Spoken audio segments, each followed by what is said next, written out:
Welcome to Season 4 of Soccer Over Gotham, an NWSL podcast covering New Jersey, New York, Gotham FC, hosted by Ruby Pinto and produced by Gary Gibson. Welcome to episode 115 of Soccer Over Gotham. This is Batties over Bats edition. That's right. We have a great show for all of you. Gary, what do we have in this episode? For the second time in 2 seasons, Gotham FC are in the playoffs. In the Juan Carlos era, Gotham is 21, 11, and 11, and 1.72 points per game, which is pretty darn impressive. In the news segment, we have Gotham getting all dressed up, traveling to the White House as the first NWSL champion to be celebrated. So there's a lot of fun little takeaways, and we'll discuss that. Then Kelly O'Hara's final season has been cut short. She was put on season-ending injury for a degenerative knee. She has 2 celebration matches coming. We will get caught up on those. And the already congested schedule just got a bit worse, but we now have national team friendlies coming up, which I'm sure will make the task even harder on Gotham's road to repeat. Sportico has released their 2024 valuations. So where is Gotham? Hint, not exactly where they want to be, but we'll look at it. And then we'll break down this game as only we can. Gotham takes care of business against Gotham B, Utah Royals, scoring early and weathering a pretty aggressive Paige Monahan-led squad. And then we'll look forward to this 3-game week, 4,585 air miles traveled, KC, Jamaica, Harrison, New Jersey. But first, Ruby, how are you? Yay! We're back for another show. Before we start talking about soccer, let me tell you, I'm going to tell you my random thought. We usually do this at the end of the show, but I feel like we need to talk about it right now because today I had a little bit of downtime. So I literally got sucked into this like Reddit rabbit hole. I don't know how I got to it, but I went to look for stories about 23andMe and like people that have done the test and found out like their dad is not their dad, or like they have another sibling that their dad had out of marriage. So this was crazy stories that I was like reading. So I don't know if you've done it before, but I was like just sucked into all these like drama. Like I was like, this would be great, like to tell stories like on a podcast about all these people. But there was one that was terrible, and I was actually sad, and I was like, okay, I need to stop reading these things. I have a soccer doppelganger, and I found that out through 23andMe. It's pretty crazy. It's a crazy story. I'll tell you at the end of the episode. Okay. It's just... We'll go over. So you've done 23andMe? Uh-huh. Oh, me too. So we'll go over our results at the end of the show. Sure. But yeah, it's a ridiculous story. It's some twists and turns and some interesting family drama, but yeah, it worked. It was interesting. Yeah. So how are you? I've been good. Speaking of Gotham taking care of business, another New York team took care of business, and that was the Liberty. They are in the semifinals. They looked awesome, and their next game will be Sunday at 3 p.m. Let's go Liberty. Let's go. This is a pro Gotham, pro Liberty, pro New York Sirens podcast. The New York Sirens are the old PWHL New York team, so now they're called the New York Sirens, which is interesting. It's fine. I'm sure it'll grow on me. But yeah, so let's talk about this team. First, Gotham gets all dressed up, and heads to Washington, D.C. They all looked amazing. Just any thoughts on this trip to the Capitol? It was great to see them at the White House and how they got honor for this championship. They all looked really good. I think Jenna tweeted that these were like specially made for them, the suits that we're wearing and the outfits they were wearing. Really loved the outfits that they were wearing, especially I would say Bernina was one of my favorites. Edmonds, like a nice mint green. Really like that one. And of course, my fave was Midge Purse. She's always looking really, really good. And also loved the content that they were creating at the White House. Maitane with her videos about like with all the girls like speaking in Spanish. I always love those videos. Always. Yeah, they are the best. And Midge always pulls off like sophisticated and fun, and she always nails the assignment. I love the green that Abby Smith and who else was wearing green? Oh, Taryn Torres was wearing green, and I just no, this is a great color. Give it balance against the rest of the colors. But Mandy in bright pink was awesome, of course. I Mandy was always so pulls off. glad Mandy Hot was there. Yes, yes. Mandy Hot was there. Who else was there? Mana Shim. Mm-hmm. Taylor Smith showed up. Yep. And obviously, huge Kristen Evans fan. So, yeah, having Kristen there, being able to celebrate with the team was amazing as well. But yeah, that was really cool. And we got to see Midge correct the President of the United States on not bats. Yeah. We're Batties. not bats. We're the baddies. That's right. And she said no explanation because we get in trouble if we give an explanation. Speaking of baddies, we have Baddies Fly Together t-shirts designed by our own Ruby Pinto, and they are awesome. Go to our TeePublic store and search all 4 words, Soccer Over Gotham Podcast. You'll see them there, and you can get them anytime you want to. And I think they're always running discounts, so I think today's 25% off, so check it and just keep watching. They do have a discount right now. So Yeah. I think yesterday they were like $23, the t-shirts. Now they're $16. So there's a discount right there. You should go grab one. I have one. It's my favorite shirt. I'm probably going to wear it tomorrow. I was going to wear it right now for the show, but I totally forgot. So let's jump into some news. So first, Kelly O'Hara was put on season-ending injury for degeneration of the knee, cutting her final season short. The Kelly O'Hara retirement celebration will be held after the conclusion of Gotham FC's last regular season home game on Sunday, October 20th. Fan Fest begins at 2:30 p.m. and the match kicks off at 5 p.m. Against Orlando Pride. And also, 2-time world champion Kelly O'Hara will be honored on October 27th at the halftime of USA versus Iceland in Nashville, Tennessee.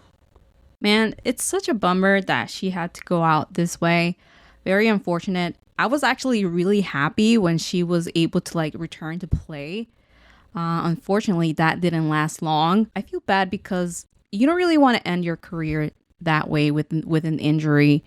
But honestly, I just wish her the best. And again, nothing but best wishes and whatever comes next with Kelly O'Hara. I'm pretty sure she's going to do great things, but it's just really hard to just, retire that way. But she deserves all the good things, all the honors they're going to give her. She deserves them all.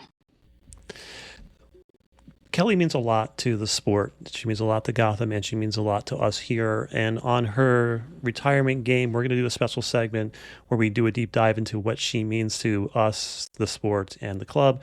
So I can't wait to get to that.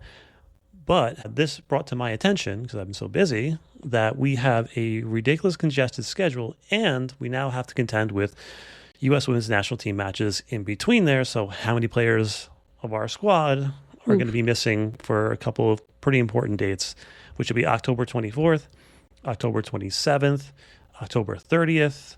And then Gotham has Orlando on October 20th, so they might play for that game. I mean, we're both in the playoffs and not playing for much, but I'd still like to show out for that game. And then Gotham has the KC Current in the Summer Cup final on the 25th, so all of our national team players will be missing for that game, which stinks. Then we'll have the Utah Royals, which, again, not a very important game, but that's just things we're going to be missing our national team players for the end of the season. Yeah. On the podcast, Good Vibes with Sam Ewis and Lynn Williams, Sam asked her, like, how much time you think you need to rest to, like, you feel like 100%? And she was like, I probably need like 2 weeks. So that's how exhausted these players are. Absolutely. And let's jump into some other news, which is sport evaluations for clubs this year. And it is interesting to look at to see how far this team has come and how much more they have to go. But Gotham was ranked number 8 at an $80 million valuation in 2024. And they had about $9.3 million in revenue and which is up 66% from last year, which is pretty big valuation change. So a lot of the good things are happening for this club. More attendance, more merchandise sales, but it's still, that's nowhere near what Gotham wants to be. They definitely want to be in the conversation with the Angel Cities and the Kansas City Currents, but they're up at $250 million for Angel City, $182 million for Kansas City. Even San Diego's up at $132 million. It's tough. But yeah, Gotham's in that conversation, but Gotham has still far to go. What do you think, Ruby?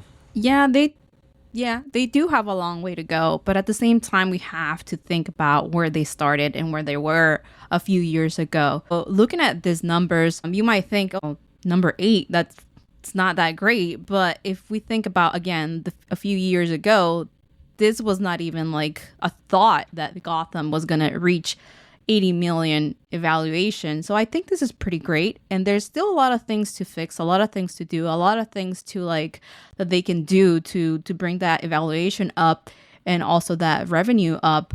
So again, it's just about planning, and looks like Angel City's doing something right. Maybe we can like ask them like, hey, what's up? Help us out here. Yeah, ticket sales have to go up. More season ticket holders has to be where it starts. And they have to attract more fans. It's an oversaturated market with basketball and baseball and football all in the same marketplace. It's all fighting for attention. So it's always been tough here. You have two soccer teams that are like kind of cannibalize each other's fan bases a little bit. So it's that part is tough.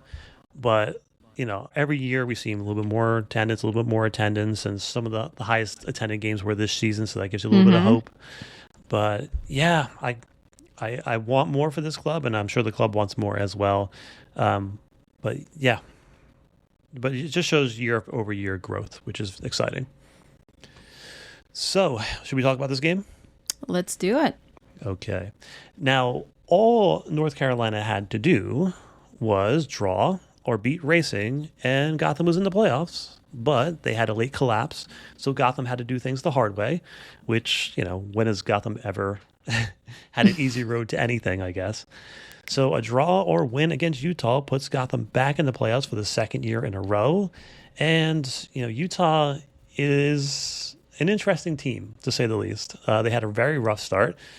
The roster, I had a new head coach, and the roster as constructed was just not ready to compete at the beginning of the season. I think Amy Rodriguez was given a bad hand when she started with this club. And the results, they made a lot of changes. They got an interim head coach. They brought in some players, but the results still haven't followed yet. I think they're maybe good for the future, but right now they're still at the bottom of the table. And this is a game that Gotham should win.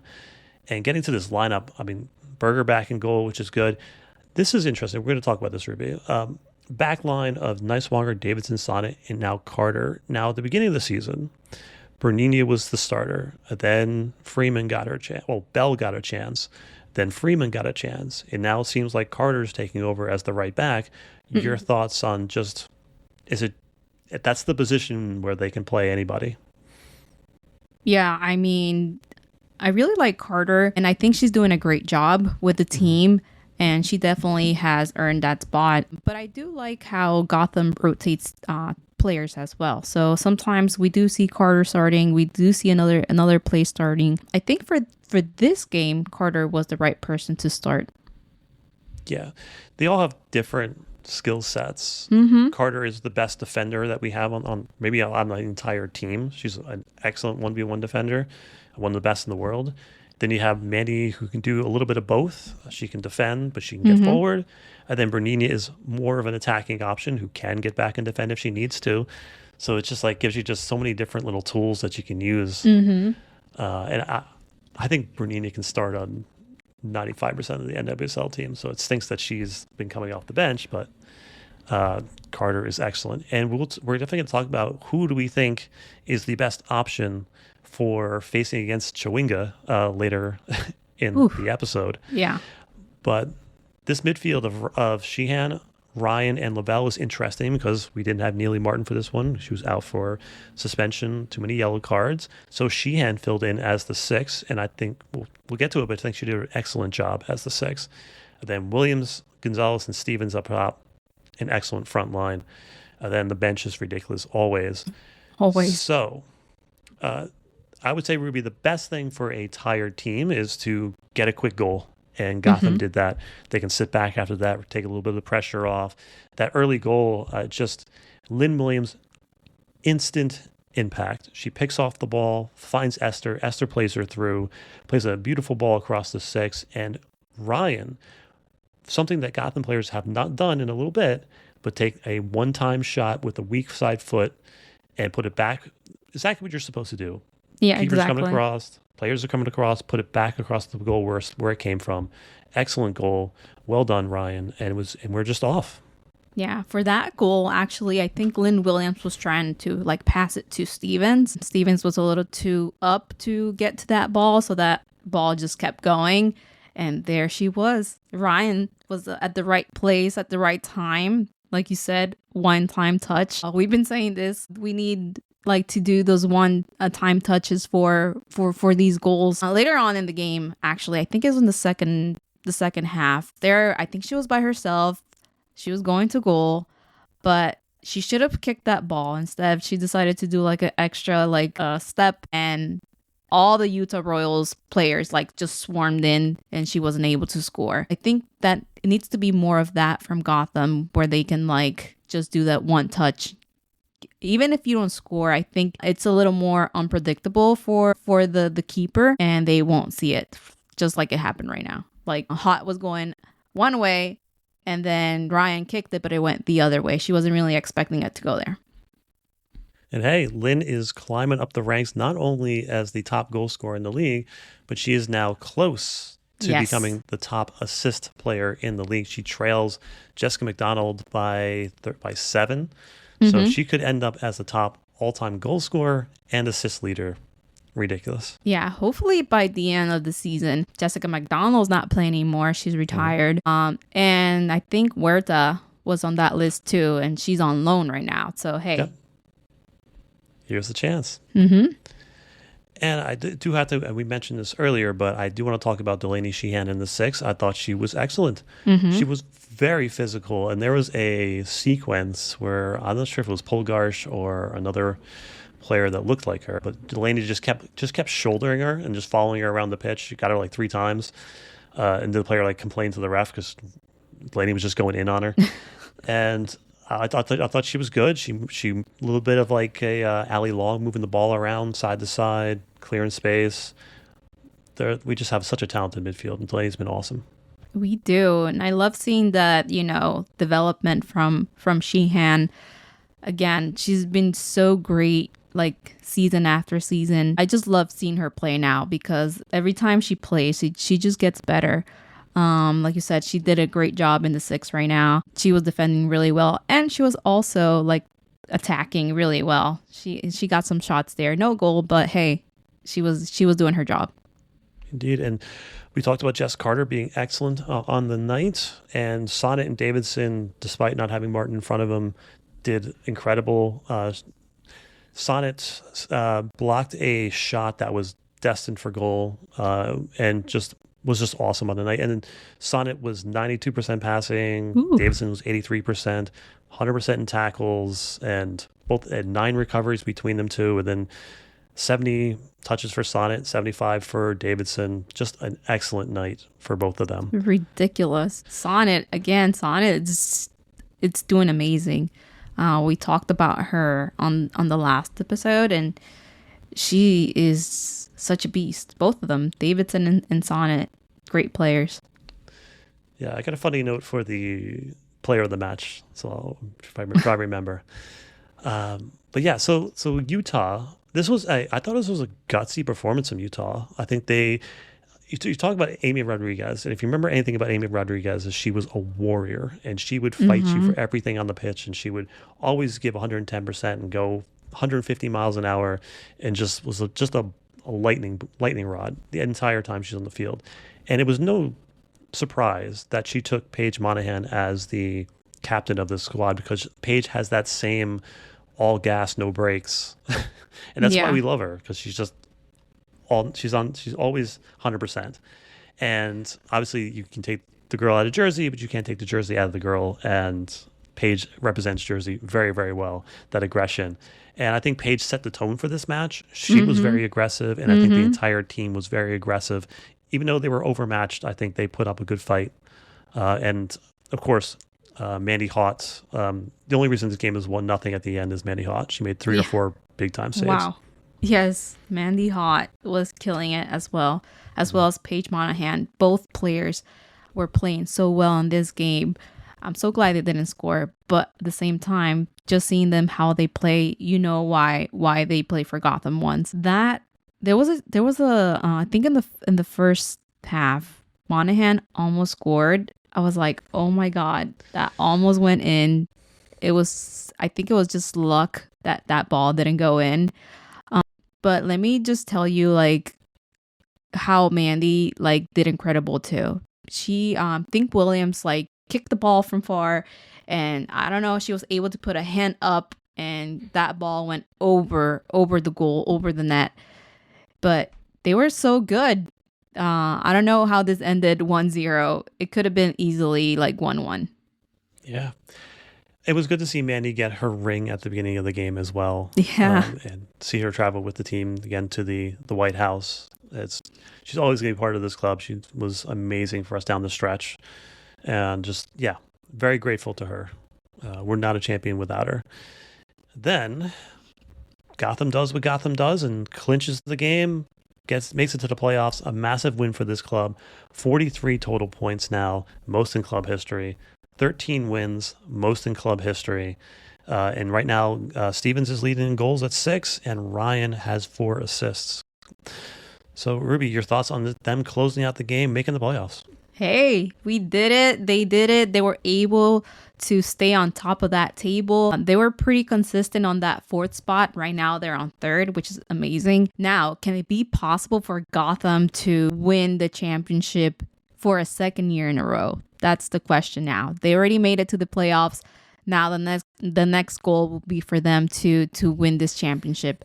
But we have really strong opponents. We also have other teams that have clinched. We have Washington, we have KC, and we have the unbeaten Orlando Pride. Yeah. So, any stats of this game, Ruby? Yes. So for this game, we had Gotham with a total of 16 shots. And out of those 16 shots, they had 10 on target, which is really good. We just need more goals, more balls, more shots in the back of the net. Indeed. And I think this first half set the tone for the game, and I think Gotham won this game in the first half. Utah had only 28 passes on Gotham's side of the field, which is very, very low, which means they barely got onto our side of the field. Well done, Gotham. And Gotham is 13-0-2 when scoring first this year. And then 9-1 in games decided by 1 goal, and undefeated in its last 23 games when they've led at half, 20-0-3 during the streak, and 10-0-1 this year. And Gotham now has shut out 15 of 21 opponents in the first half. Ooh. Not bad. Yeah. So let's get to the fan vote of the match. Now, sometimes I always have like 3 minutes to come up with these polls at the end of the game. And if I'm I've said this before, but like if I'm there, I'm in the first row, and it's like as soon as like 2 minutes are left in the game, like kids start coming and like flocking the area, and I get kicked out of my own seat. So like I had to do this pretty quickly, and I was debating. I know Sonnet had a great game, but I've been talking. I feel like I've been talking a lot about Sonnet lately. So I was like, is my bias just getting in? I was like, should I? Rose and her were similar, so I left Sonnet out. Then people were like, you should have put Sonnet in. I was like, I know. Oopsie. But I was trying not to be biased. I tried. However, it didn't matter if Sonnet was in there or not, because Ryan ran away with it at 75%. And I guess you agree, Ruby. Of course I agree. No doubt it was Ryan.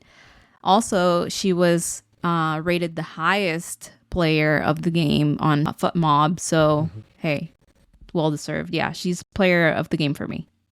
Six recoveries, 59 touches, 100% tackles, 100% long balls, and she created 3 chances as well as scoring a goal. Yeah, it is her night. And she's been spectacular. And something that I've been thinking about is just, I think she's ready for the next level, but I don't know. She's such an interesting player because Gotham's midfield is just interesting because the players don't really fit a specific role. Hmm. Where like is Yaz a forward? Is she a winger? Is she a midfielder? Like where does She's she fit in? everything. Yeah. So yeah, I guess. But where does she fit in the national team is I don't know. But I think they should give her a look at least. As you mentioned earlier, the top four teams have clinched Orlando, Washington, Gotham, and KC. And now we're waiting on North Carolina, Chicago, and Portland and Louisville to fight for those last couple spots. There's a Oof. logjam of teams, and also Bay FC's in the mix. Mm-hmm. LA's creeping. Yep. Don't ever count on a Becky Tweed coach team. I'll tell you that Mm-hmm. much. But yeah, so going into this, Gotham is now in the playoffs, and now we need a home playoff game. And if Gotham to clinch a home playoff game, they need Chicago to win or draw, and they are playing the Courage. So that would be interesting if Gotham can lock up a home playoff game. We need one of those. We don't mind going on the road, but rather see this team at home. Exactly. I mean, KC is a strong opponent, and they have Chawinga. She's a beast. They Hmm. also have Labonta, Daminia, Cooper, all these great players. This is another team that has that. Gotham is a team that wins, but it's not big on scoring a lot of goals like KC is. Hmm. I think Gotham's gonna need to like they did in the last game, lead early. They need to press, they need to mark as much as possible. Don't give KC any space. They need to defend a lot. They also have to be really on their toes because KC likes to like kick those direct like long balls to Chawinga, and she's just great. But hopefully we get to like win this game. If we need actually a game at Red Bull Arena. Let's do it. Yeah, we do. KC is plus 25 in goal differential, and we are plus 10. So not bad. Not bad. But Chawinga is the star of the show for them. And what's interesting about Chawinga is that she averages only about 40 touches a game, and she does the most damage of any Mm-hmm. player on the field. She's 97 percentile for shots, and then 99 percentile. She's the league leader in goals, and she does a lot on the defensive side of the game too. So she's a very like Lynn Williams-ish kind of player, where you just know that don't need many touches, but she can do a lot of damage. And I'm curious, Ruby, since we brought it up earlier, who is your best right back to go against Chawinga? Ooh, I'm gonna say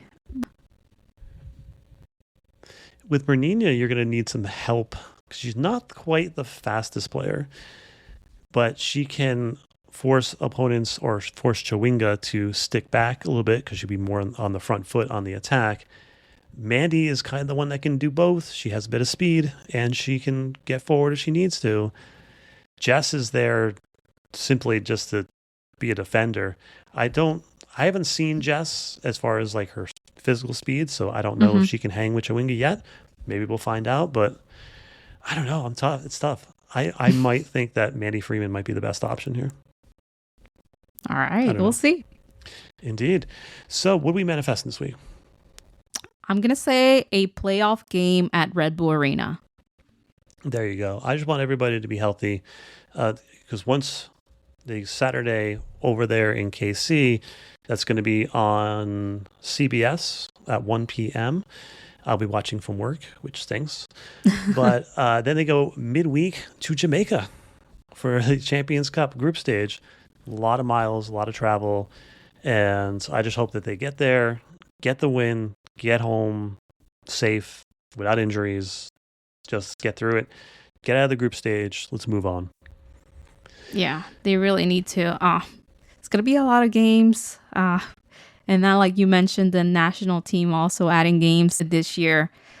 Oof, feel bad for those players, but hey, hopefully nobody gets injured. Get as much rest as possible. So, everybody, thank you for popping in and listening to our first ever YouTube live. We didn't advertise this, so you guys are already subscribed and you showed up, which is awesome. We appreciate you very, very much. Next time we might advertise. Hopefully this went well. Leave us some comments, seeing if everything went well on your end. However, let's get to some random thoughts, Ruby. If you have any random thoughts? You already gave yours, right? Yeah, I already gave mine at the beginning, but we were gonna say our results from our 20. Oh yeah. All right. So this is what happened.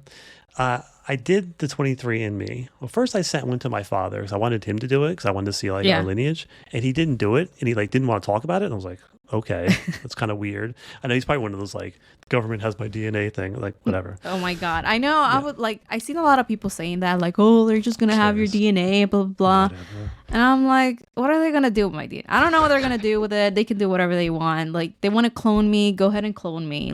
I don't know. Yeah. So I ended up doing it myself. And it came back, exactly what you would expect to find out from me, right? English, Irish, tiny bit Italian, but mostly English, Scottish, definitely. But that. And then the first year that I did it, nobody was even close to me as far as my genetics. I'm second, third, fourth cousin. Yeah. Then about a year into it, my cousin, who I know is my second cousin, did it. And it was 6%. Same. I was like, okay, that's interesting. And then all of a sudden, two people popped up at 7% and 8%. And I'm like, I don't know these names. And it says they're first cousins. I was like, this is really weird. So I reached out to them. I was trying to figure out who they were. And they responded. And it turns out that one of my mother's sister's kids had kids that were adopted out. So they were adopted and they're living in Vermont. And it turns out that one of my cousins, he went to the same exact school I went to, went for sports management like I did. He played soccer in Italy, and now he's coaching soccer in Vermont, one of the colleges there. Yeah. So I have a soccer doppelganger. I thought I was the only person in the family who liked soccer. Yeah. And I had someone who's my height, he played in Italy. So it's crazy that I had someone like me in my family. I didn't even know it. You actually have an interesting story. I do not have anything interesting. Every time, my closest relative is 2%. Yeah. Okay. Yeah. And there was a couple of cousins, I guess, my mom's cousins' daughters that were there. But they were 1%. I was like, okay, I do know them, but they're only 1% related to me. I was like, that's crazy. No, I don't have any. That's why I only have 2%. Yeah. Yeah. But my results said, I think it was 45% Spanish and Portuguese. And the other 42%, it was indigenous American from Guatemala, which I am from Guatemala. So I was like, okay, that's pretty cool. It did kind of get it right. So I'm like, all right, so this is where Pinto comes from because, a lot of people ask me out of nowhere, are you Portuguese? And I'm like, no, I'm not Portuguese. I'm not, but I thought you were Portuguese because of your last name. Your last name is Pinto. And I was like, no, I'm from Guatemala. But now I'm like, okay, makes sense. I'm Pinto and my DNA says I'm from 45% Spanish and Portuguese. I was like, okay, there you go. Yeah, that is interesting. Also, my girlfriend is Puerto Rican, so hers was very interesting as well. Her family, came from all over. So she's part Spain Spanish, part part Honduran, Honduran, the whole thing. I think it was 1% Nigerian too. Yeah, I believe all over. Indeed. But yeah, so it was interesting to figure out. And hey, if I can help solve some crime somewhere. I know. I was like, I don't know, if a random uncle or family member did a crime and they got caught because of my DNA, I was like, all right, they deserved it. Whatever. Indeed. But all right. So we are done for this show. Again, thanks to everybody for listening. We appreciate you, and we will see you next week. Let's go. Soccer Over Gotham is brought to you by a dedicated team of Gotham FC enthusiasts who aim to bring you the latest news, analysis, and in-depth discussions about Gotham FC and the National Women's Soccer League. This podcast is hosted by Ruby Pinto, Noella Franco, and Gary Gibson. This show is produced and edited by Gary Gibson. For more Gotham FC content, follow the show on social media at Soccer Over Gotham on Instagram, Threads, and YouTube. Also Over Gotham Pod on Twitter, X, to join the community. For news and updates, visit soccerovergotham.com. To support the show, please rate us 5 stars on Spotify and leave us a review on Apple Podcasts. Purchase merch at the show's official TeePublic store. Search all 4 words, Soccer Over Gotham Podcast. Subscribe so that you don't miss a thing, and share the show with anyone who might listen. Word of mouth is everything. Thank you for making it this far. We will see you on the next one.